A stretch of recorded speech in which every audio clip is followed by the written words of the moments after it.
आपको लगता है जो लोग सुबह शाम नरेंद्र मोदी के खिलाफ अभियान चला रहे हैं मीडिया, वैकल्पिक मीडिया के नाम पे, वो नरेंद्र मोदी के विरोधी हैं?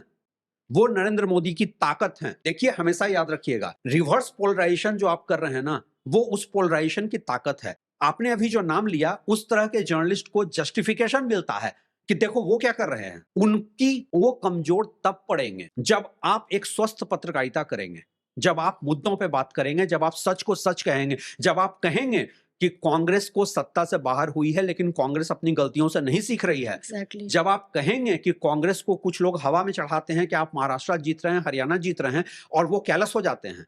ये पत्रकारिता कोई नहीं कर रहा है, और यही वजह है कि जो रिवर्स पोलराइजेशन चल रहा है वो इस पोलराइजेशन की ताकत है, और उसमें भी हिपोक्रेसी इतनी है। ऐसे ऐसे जर्नलिस्ट हैं, करोड़ों के पैकेज पे थे, मोदी सरकार आने के बाद वो मेन स्ट्रीम या लिगेसी मीडिया जो भी आप कहें उससे बाहर हुए, अपनी दुख भरी कहानी बताएंगे कि हमें बच्चों को पढ़ाना है, हमारे पास घर चलाना है, ये करना है। मुझसे मेरा एक जूनियर है किसी टीवी चैनल में, वो कहता है सर मेरी सैलरी सिर्फ 1 लाख रुपए है, अगर मैं आज बेरोजगार हो गया तो 2-3 साल क्या मेरे घर नहीं चलेंगे? ये लोग इतनी सैलरी के बाद भी ये जो बात कर रहे हैं, और अनफॉर्चुनेटली ना सबको एक अपना दुखड़ा रोने की आदत हो गई है। इस देश में अब स्वस्थ पत्रकारिता नहीं बची है, ये सबसे बड़ा चैलेंज है।